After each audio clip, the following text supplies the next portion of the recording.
Now, as we know, 32-year-old Nick Reiner has been formally charged with 2 counts of first-degree murder in connection with the apparent stabbing deaths of his parents, renowned director Rob Reiner and photographer and producer Michelle Singer Reiner, who were found dead in their Los Angeles home back on December 14th. The industry is frozen right now, and it hasn't felt like this in decades.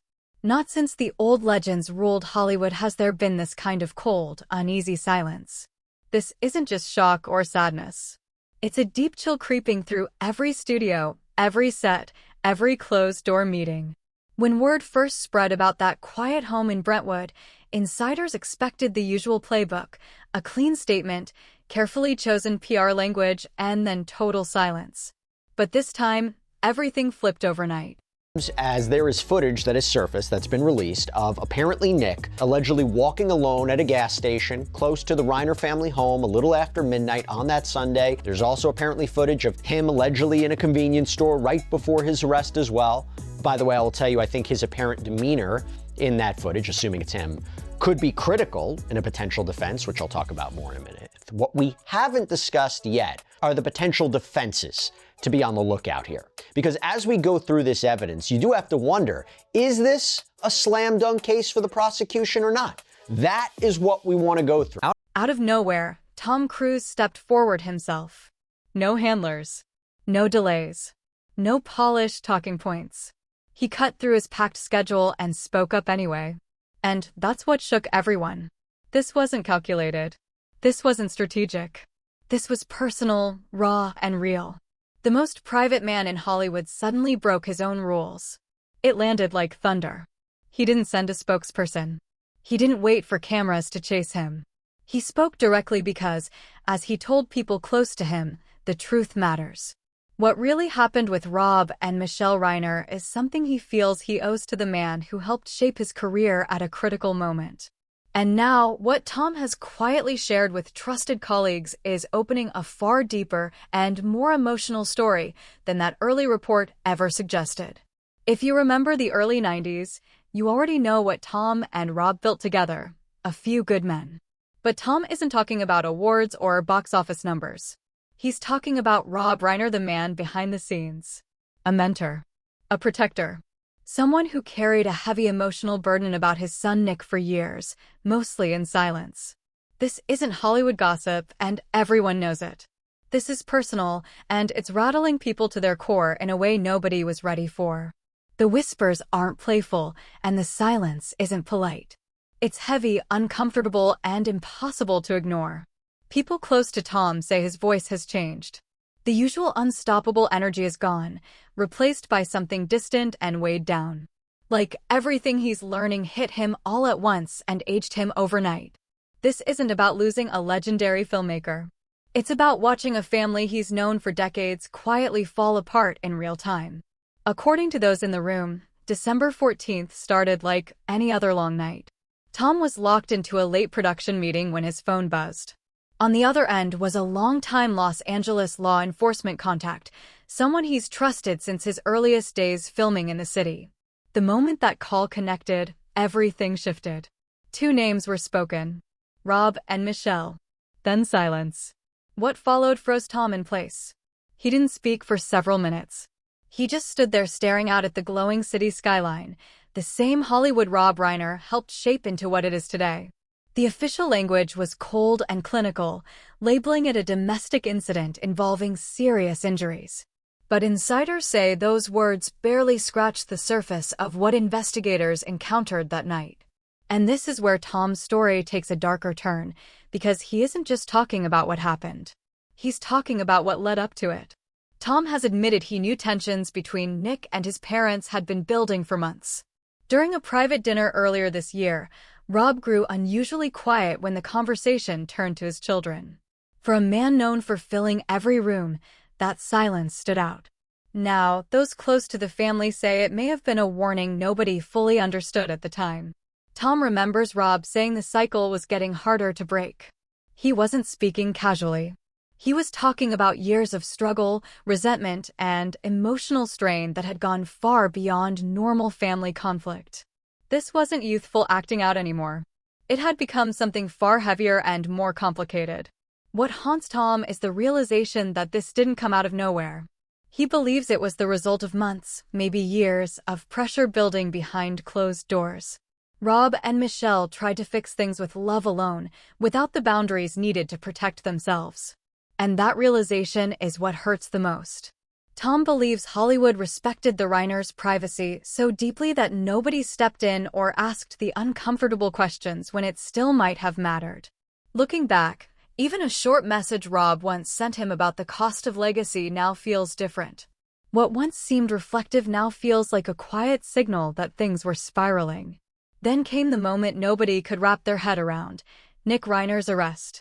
The charges stunned Hollywood and sent shockwaves through the A-list circle. Tom was quick to point out the cruel irony. The man behind cinema's most famous courtroom line ended up facing an unbearable truth inside his own home.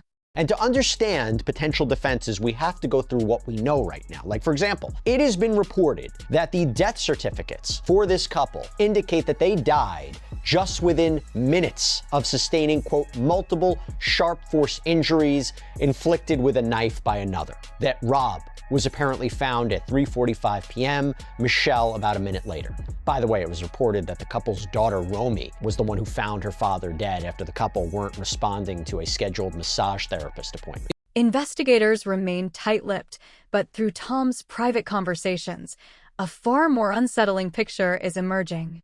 This wasn't random. It wasn't chaotic chance. There were no signs of intrusion, no theft, no outside interference. This was deeply personal, targeted, and devastatingly intimate. Tom has been clear about one thing: he's not buying a polished narrative. While the defense prepares to focus on pressure and mental health, Tom says Rob Reiner would have wanted honesty over excuses, accountability over spin, no matter how painful. What breaks him most is Michelle. While the world focused on Rob, Tom knew the partnership behind the work. He says Michelle was the rhythm, the balance, the steady force that made everything work. And now, that absence is being felt everywhere. What hit Tom hardest wasn't just Rob. It was Michelle. Learning she was hurt with the same intensity turned this from tragedy into something that felt like pure betrayal. Tom says Michelle had been the peacekeeper for years, always stepping in when things between Nick and his father grew heated. She protected Rob's fragile health. She absorbed stress so he wouldn't have to. The fact that she was caught in the same violent act tells Tom this wasn't accidental or spontaneous. In his mind, it points to something deliberate, calculated, and deeply unsettling.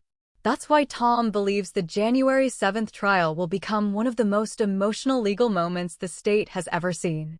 As more of Tom's timeline comes out, one truth is becoming impossible to ignore. Hollywood's silence wasn't just about respect anymore. It was fear.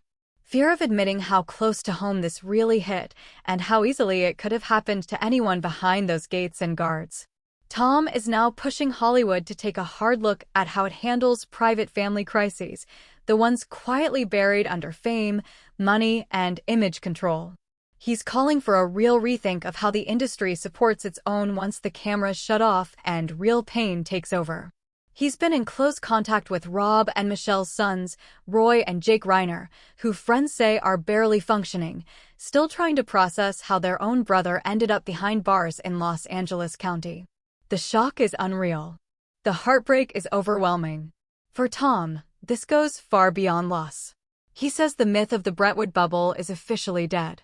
The idea that money, legacy, and influence can protect anyone has shattered completely. Even Hollywood's most respected figures couldn't escape a danger growing quietly inside their own home. Tom's last conversation with Rob Reiner is what's breaking people down the most. They were discussing a retrospective project meant to celebrate Rob's career. During that talk, Rob said something that now haunts Tom: "The stories we tell on screen are easy because we control the ending. Real life is the only script that scares me." At the time, it sounded reflective. Now, it sounds like a warning. By the next morning, Tom understood exactly what Rob meant. He's vowed to be present at the trial, not as a spectator, but as someone standing up for his mentor's legacy. He refuses to let Rob's name be buried under headlines about his son. What makes this even heavier is what investigators later confirmed. Before Nick Reiner was arrested, he reportedly moved through Los Angeles for hours. Tom says the image that chills him most is knowing the city stayed alive and lit up while that house sat silent. Tom is clear about one thing. This wasn't impulsive. This wasn't panic. Whoever walked away that night didn't run. They left calmly from what insiders describe as total chaos. And when Tom says Hollywood is shaken, he means it. He's hinting that evidence exists that hasn't even been shown in court yet. Messages, recordings, signs Nick had been pulling away from his family long before anyone noticed. To the public, this may look like another headline that fades. To Tom, it's the end of an entire Hollywood era. That's why he's speaking now. Once the trial begins, the story will be shaped by lawyers and noise.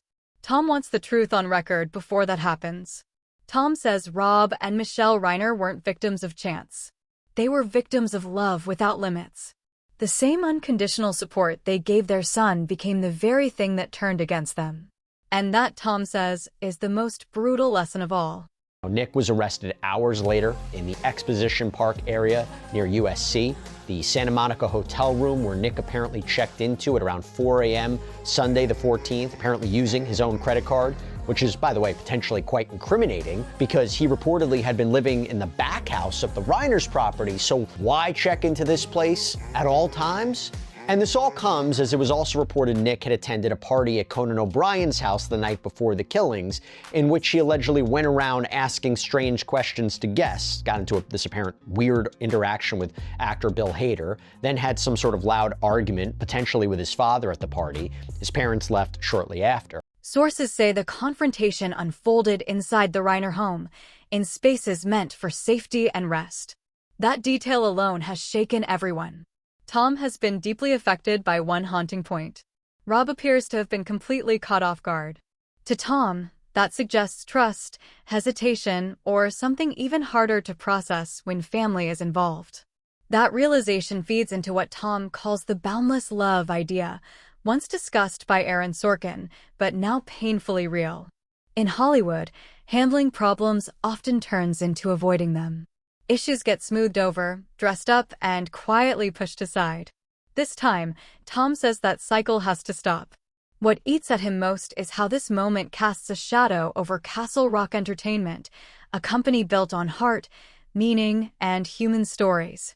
The irony that Rob's own story reached such a cold ending is something Tom struggles to even think about.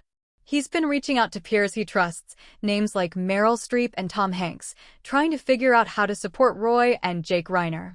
The two brothers are now carrying an impossible weight, managing a massive estate while grappling with the reality of their brother facing life-altering charges. Tom says this isn't only about one night. It's about the emptiness left behind in Hollywood's creative and charitable circles. Rob wasn't just a director. He was a mentor, a guide, and a stabilizing force. His absence has left a gap no one knows how to fill. Tom has acknowledged seeing internal records tied to Nick Reiner and past recovery efforts. Rob personally handled those efforts with extreme discretion, sparing no expense. He invested time, money, and protection, not just to help his son, but to keep the family from public spectacle. Every time Nick struggled, Rob stepped in. Another safety net. Another second chance. Built from love and privilege combined. Now, Tom is questioning that system openly. He believes Hollywood's instinct to protect its own, to delay accountability, may have played a devastating role by insulating Nick from consequences for far too long. Tom says the industry created a dangerous illusion, that problems could always be fixed later, that money and love were enough, that accountability could wait. Decades later, that illusion has shattered completely. Investigators are reviewing online activity and private files linked to Nick. Reports describe long, reflective posts about identity, pressure, and the weight of carrying a famous name. To Tom, this wasn't confusion or impulse. It shows intention, a mindset built over time. What makes it even more disturbing is that this was never about money. Nick already had access to resources. The motive, Tom believes, was psychological, an attempt to escape identity rather than live up to it.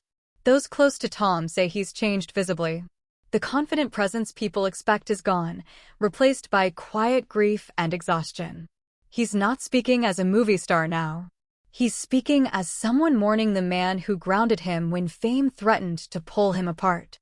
Tom says Rob was the only director who could slow him down. The only one who made him feel scenes instead of performing them. And that loss is something he'll carry forever. That this is a man with a serious history of substance abuse issues, that he's been open about that, talked about his struggles since he was 15, that he was homeless, that he was in and out of rehab, that he and his father collaborated on a film known as Being Charlie, which was released in 2016, that's about a young man addicted to drugs and his difficult, combative relationship with his former actor father, who's cold and distant as he tries to recover. Rob, by the way, directed the film. Tom isn't just talking. Sources say he's already putting his own money behind it.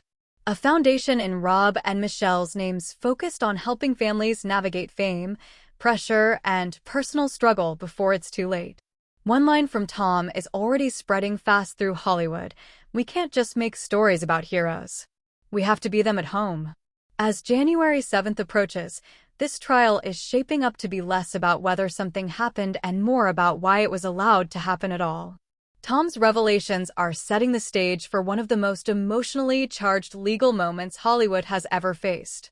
The upcoming trial is expected to lay everything out: reports, timelines, writings attributed to Nick Reiner, and a version of events untouched by spin. Because Tom Cruise stepped forward early, this story is already being framed the right way, through Rob and Michelle, not through excuses. Insiders say the weight of the evidence is overwhelming.